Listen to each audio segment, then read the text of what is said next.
नमस्कार दोस्तों, यादविंद smart class में आपका स्वागत है। आज हम आपको अष्टछाप के कवि हैं उनके बारे में बताएंगे, क्योंकि एक ऐसा भी क्वेश्चन भी आता है कि जो कभी कभी हमें इनसे भी पूछ लेता है अष्टछाप के कवियों से, या उनके गुरु कौन थे या उनके शिष्य कौन थे, इसके बारे में भी कभी स्थापना के बारे में पूछ लेता है। तो एक ज़्यादातर हमारा ये देखा गया है कि अष्टछाप के कवियों में से कोई ना कोई क्वेश्चन आ ही जाता है। इसलिए आज आपको हम अष्टछाप के कवियों के बारे में बताएंगे। तो सबसे पहले हम ये जानते हैं कि अष्टछाप है क्या। जब तक हमें ये नहीं पता होगा कि अष्टछाप है क्या है, तब तक हम उसके बारे में जानेंगे नहीं। तो अष्टछाप का अर्थ होता है, अष्ट होता है तत्सम शब्द होता है, और इसका अर्थ होता है आठ, और छाप का मतलब होता है मोहरें। तो इसका अर्थ है आठ मोहरें। और आपसे पूछी जाए कि अष्टछाप का अर्थ क्या है, तो इसका अर्थ है आठ मोहरें। और इसमें जो मोहरें की जो संज्ञाएं दी गई थी, वो उनको दी गई थी जो कीर्तन किया करती थी, जो कृष्ण का गुणगान किया करती थी।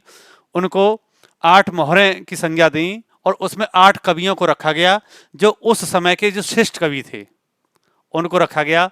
तो सबसे पहले ये पूछा जाता है कि जो अष्टछाप कवि थे उनको आठ मोहरें तो कहा गया, लेकिन इसकी स्थापना कब हुई। तो देखिए, इसका स्थापना आपसे पूछी जाए, स्थापना कब हुई, तो इसकी स्थापना हुई थी 1565 ईस्वी में। 1565 ईस्वी में हुई थी। अब 1565 में हुई थी। अब ये पूछा जाएगा इसके संस्थापक कौन है। इसके अष्टछाप जो कवि थे, इनकी संस्थापक कौन थे, तो इसके संस्थापक थे वो थे विट्ठलनाथ। इसके संस्थापक थे वो विट्ठलनाथ थे। इन्होंने आठ कवियों को, श्रेष्ठ कवियों को इस अष्टछाप में रखा। और ये विट्ठलनाथ कौन थे, तो ये बल्लवाचार्य थे, उनके पुत्र थे। जो बल्लवाचार्य थे उनके पुत्र थे विट्ठलनाथ। इन्होंने अष्टछाप कवियों की स्थापना की, और इनमें उन्हीं रचनाओं को रखा जो सन 1500 ईस्वी से 1585 ईस्वी तक की गई थी। इसमें जो रचना का काल था, जो रचना काल था वो था 1500 ईस्वी से 1585 ईस्वी तक। 1585 ईस्वी तक इनमें उन्हीं श्रेष्ठ कवियों को रखा जो कीर्तन किया करते थे, कृष्ण का गुणगान करते थे। और इसमें उन्हीं रचनाकारों को रखा जिन्होंने अपनी रचना 1500 ईस्वी से लेकर के 1585 ईस्वी तक की थी। सिर्फ वही रचना काल था। और अब हमें यह देखते हैं कि इनमें जो रचना करने वाले थे उन आठ कवियों के नाम क्या हैं। तो उन्हें जानने के लिए कभी कभी हम ऐसा करते हैं कि हम याद भी कर लेते हैं, और कोई ऐसा भी आता है कि हम उसे भूल भी जाते हैं। तो उसके लिए हम एक ऐसा क्रम बनाते हैं कि जिससे कि हमें याद करने में कोई परेशानी ना हो, और भली बात से वो याद भी हो जाए हमारे। तो देखिए, अष्टछाप कवि हैं, और अष्टछाप का अर्थ क्या है, तो आठ मोहरें हैं। और इसकी स्थापना कब हुई थी, तो 1565 में हुई थी। और किसने की थी, संस्थापक कौन से, विट्ठलनाथ थे।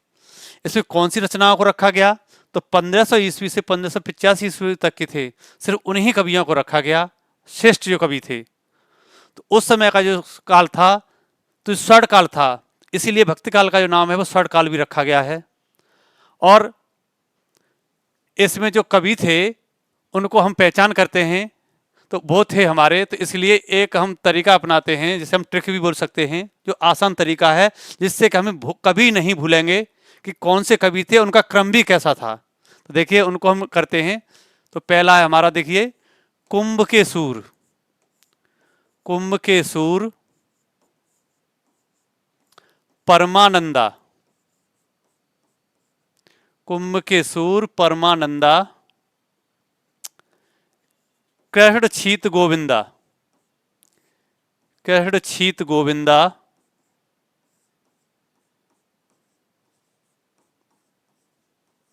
कुंभ के सूर परमानंदा, कृष्ण छीत गोविंदा, और चतुर्भुज नंदा। और चतुर्भुज नंदा।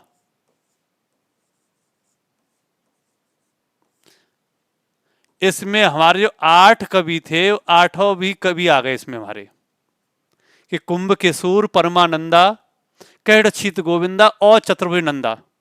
अब हमें अगर एक इस पंक्ति को याद कर लेंगे तो हम कभी भी नहीं भूल सकते कि अष्टाप के कवि कौन थे, उनका क्रम क्या था और कौन कौन से हैं, कभी नहीं भूलेंगे हम एक इस पंक्ति को याद कर लेंगे तो देखिए, सबसे पहले अब इनका हम क्रम बनाते हैं। तो कुंभ से हमारे बन गए कुंभन दास,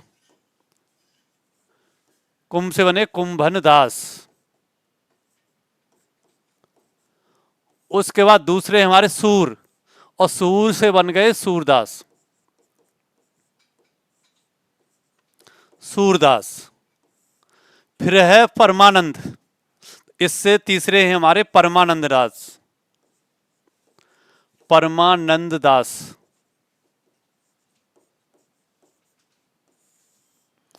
उसके बाद चौथे हैं हमारे कैढ़, चौथे हैं हमारे कौन से दास, कैढ़दास, हाँ कैढ़दास।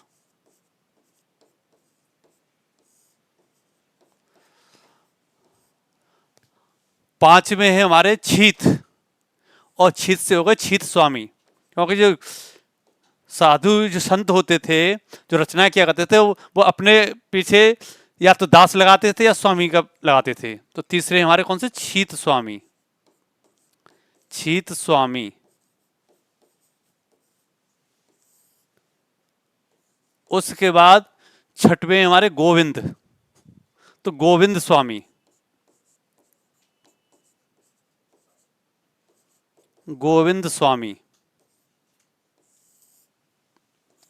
उसके बाद सात में है हमारे चतुर्भुज, चतुर्भुज स्वामी।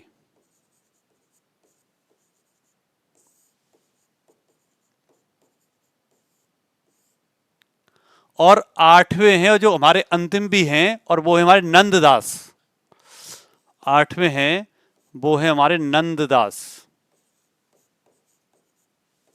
तो देखिए, कुंभ केसूर परमानंदा कैढ़चित गोविंदा और चतुर्भुज नंदा। तो इसमें देखिए हमारे जो आठों कवि थे उनका क्रम भी आ गया हमारा, और हम इनको कभी भूल भी नहीं सकते हैं कि पहले कौन से थे और अंतिम कौन से थे, और कौन से छोटे कवि थे और कौन से बड़े कवि थे, हम इनको भी नहीं भूल सकते हैं। इन सभी को इस क्रम से हम याद भी कर सकते हैं। और इसमें आपसे पूछी जाए कि सबसे ज्येष्ठ कौन से थे, तो कुंभन दास थे, और कनिष्ठ छोटे कौन से थे, तो नंददास थे, ये भी हमारा पूछेगा। अब ये तो हो गए, कभी कभी इनके शिष्य तो है ही हमारे, इनके गुरु के नाम और पूछ लिया जाता है कभी कभी, कि जैसे सूरदास के गुरु कौन थे, परमानंद दास के गुरु कौन थे, कुंभन दास के कौन थे, कृष्णदास के कौन थे, तो गुरु भी पूछ लिया जाता है। तो इनके ये तो हो गए शिष्य, और इनके जो गुरु थे, गुरु, तो देखिए प्रारंभ के जो चार हैं हमारे, कुंभन दास, देखिए कुंभन दास, सूरदास, नंददास और कृष्णदास, ये चार हैं। और इन चार के हैं वल्लभाचार्य, वल्लभाचार्य, ये भी हम कभी क्रम से नहीं भूल सकते। अब आपसे किसी का भी गुरु और शिष्य का नाम पूछ ले कि वल्लभाचार्य शिष्य कौन थे, तो कुंभन दास, सूरदास, परमानंद दास और कृष्णदास थे। और इनके गुरु का नाम पूछे तो चारों के जो गुरु थे वो थे वल्लभाचार्य थे। अब इसके नीचे जो हमारे रह गए चार, इन चारों के थे वो थे विट्ठलनाथ, विट्ठलनाथ थे। अब आपसे पूछिए छीत स्वामी, गोविंद स्वामी, चतुर्भुज स्वामी और नंददास के गुरु कौन थे, तो विट्ठलनाथ थे। अब इनमें संबंध क्या था, तो जो वल्लभाचार्य थे और इन दोनों में ये पिता थे और ये इनके पुत्र थे, ये इनके पुत्र थे। तो ये पिता पुत्र की जोड़ी थी, जिसमें उन्होंने उन्हीं कवियों को रखा जो स्वयं के शिष्य थे और उनके पिता वल्लभाचार्य के शिष्य थे, सिर्फ उन्हीं को ही रखा, और वो भी जो कृष्ण का गुणगान करते थे। और वल्लभाचार्य के पुत्र थे विट्ठलनाथ, और विट्ठलनाथ के पुत्र थे तो वो थे गोकुलनाथ। ये तीन पीढ़ियां थी, और तीनों ही पीढ़ियां ऐसी थी जो रचनाएं किया करती थी और भक्ति कृष्ण की भक्ति का गुणगान किया करती थी। तो जो ऊपर वाले चार हैं वो उनके तो है हो गए हमारे बल्लवाचार्य, और नीचे वाले चार हैं उनके हो गए विट्ठलनाथ पुत्र, जो उनके पिता पुत्र की जोड़ी थी। अब इनके बारे में भी थोड़ा जान लेते हैं हम, कि आपसे ये पूछी जाए कि ज्येष्ठ कौन थे, तो हमेशा आपसे ये क्वेश्चन आए कि इन अष्टछाप के कवियों में और ज्येष्ठ जो थे वो कौन से थे, कवि कौन थे। तो ज्येष्ठ कवि थे वो थे हमारे कुम्भन दास थे। तो अगर आपसे पूछिए ज्येष्ठ कवि, तो ज्येष्ठ कवि थे तो वो थे हमारे कुम्भन दास।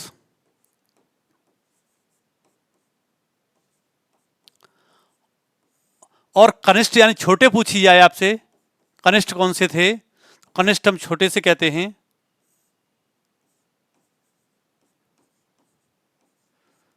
तो वो थे हमारे नंददास।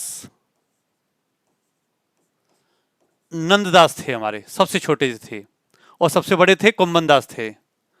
लेकिन आपसे ये पूछी जाए कि इनमें ऐसे कौन से कवि थे जिनको जड़िया कवि कहा गया, ऐसे कौन से कवि थे जिनको जड़िया कवि कहा गया, तो वो हमारे नंददास थे। और इन नंददास को ही जड़िया कवि कहा गया। और जड़िया कवि कहा क्यों गया, इनकी रचना थी रास पंचाध्यायी।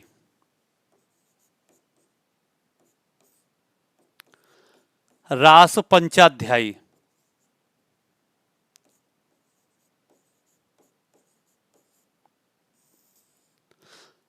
के कारण, इनकी रचना थी रास पंचाध्यायी के कारण इनको जड़िया कवि कहा गया, क्योंकि इन्होंने उसमें जो भी शब्द थे वो शब्द शब्द शिल्पी की संज्ञा भी दी गई है इनको। और इसमें जड़ कहते हैं, देखिए जड़ कहते हैं स्थिर रहे, और ऐसे शब्दों का प्रयोग किया गया कि जो हमें पढ़ने में भी श्रेष्ठ लगे और अच्छे लगे, और इसी कारण इनको जड़िया कवि कहा गया। अब इसमें जो छीत स्वामी थे, इसमें जो छीत स्वामी थे ये उद्दंडता के कारण प्रसिद्ध थे, ये उद्दंडता के कारण प्रसिद्ध थे, कारण प्रसिद्ध थे।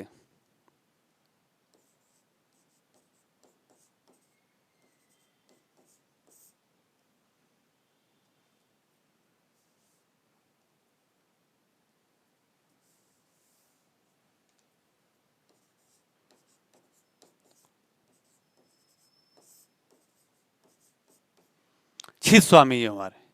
अब इसमें एक ऐसे भी कवि थे जिनको मुगल सम्राट थे, बाबर थे, जिन्होंने फतेहपुर सीकरी बुलाया था। एक ऐसे कवि थे जिनको फतेहपुर सीकरी बुलाया था, वो थे कुम्भन दास। और जब इनको बुलावा भेजा कुम्भन दास को बाबर ने फतेहपुर सीकरी में, तो इनको बहुत ही आत्मग्लानि हुई थी, घृणा हुई थी बहुत ही। और घृणा क्यों हुई थी, इसलिए इन्होंने एक दोहा भी कहा, और दोहा था इनको कि संतन को कहा सीकरी सो काम।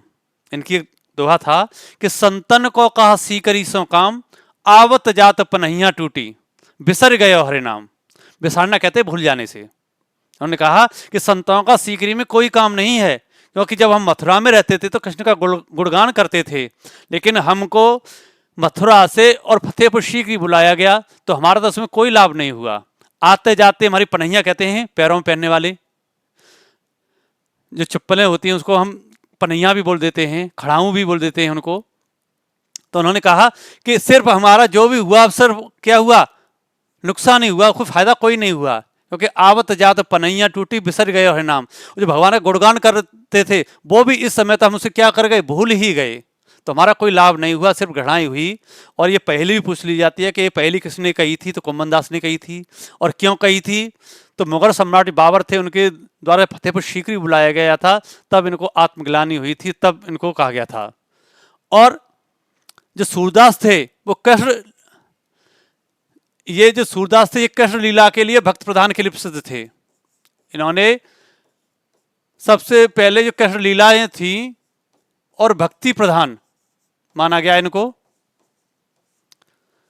भक्ति प्रधान सूरदास को। इसीलिए कुछ विद्वान हैं इनको जन्मांध नहीं मानते, क्योंकि इसमें भी विद्वानों का मतभेद है। क्योंकि जन्मांध व्यक्ति कभी भी, जन्मांध का अर्थ होता है जन्म से अंधा, और जन्म से अंधा व्यक्ति कभी भी किसी के बचपन का वर्णन इतने अच्छे और भली भांति से नहीं कर सकता, लेकिन इन्होंने बहुत ही अच्छे और मार्मिक ढंग से और सूरदास ने जी ने कृष्ण के बचपन का बाल लीला का वर्णन किया था। इसलिए इनको बात्सल रस का सम्राट कहा जाता है, क्योंकि बात्सल रस का स्थायी भाव होता है वत्सलता, और इसलिए इनको उपाधि दी गई थी, वो थी बात्सल रस के सम्राट की उपाधि दी गई थी। और इनको पुष्ट मार्ग का नायक भी कहा जाता है। सूरदास जी को जो पुष्ट मार्ग है उसका नायक भी कहा जाता है, क्योंकि जो भक्ति के क्षेत्र में, और पुष्ट मार्ग किसे कहते हैं ये भी अगर आपसे क्वेश्चन आ जाए तो ध्यान रखना कि भक्ति के क्षेत्र में महाप्रभु श्री वल्लभाचार्य, जैसे महाप्रभु की उपाधि दी गई थी, श्री वल्लभाचार्य के जो साधन मार्ग जो था, जो साधना का मार्ग था, साधना होती है भगवान की भक्ति, तो जो साधना का जो उन्होंने मार्ग अपनाया उसी को पुष्ट मार्ग कहा गया।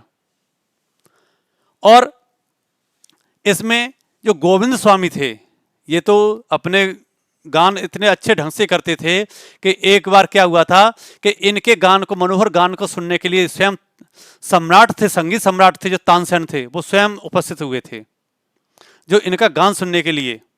तो और जो कहड़ दास थे हमारे, कुछ ऐसे भी थे जो अधिकारी के पद पर आसीन होने के बाद भी और उन्होंने संतों का मार्ग अपनाया, ये अधिकारी के पद पर भी आसीन थे, और इन्होंने वहां से अपने संतों के साथ रहा और संतों की संगत अपनाई और कृष्ण का गुणगान किया। तो ये अधिकारी पद पर भी क्या रहे, आसीन रहे।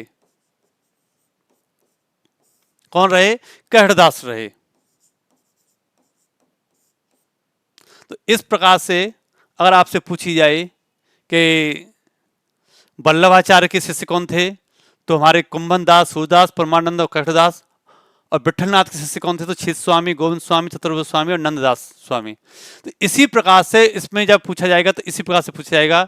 और परमानंद थे, उनका तो इतना मनोहर गान था कि उसको सुनने के बाद स्वयं वल्लभाचार्य जो उपस्थित हुए थे वो कई दिनों तक बेहोश भी पड़े रहे थे, ये भी कहा जाता है। तो इस प्रकार से इसमें से कोई क्वेश्चन आए तो हम उसको कर सकते हैं और बना भी सकते हैं। उसके बारे में मैंने इनके बारे में भी आपको बताया और इनको हम याद भी कर सकते हैं। इस प्रकार से आज मैंने आपको अष्टछाप के कवियों का पूरा जितना भी था वो सब कुछ मैंने आपको बताया और आप इसे आसानी से याद भी कर सकते हैं। धन्यवाद।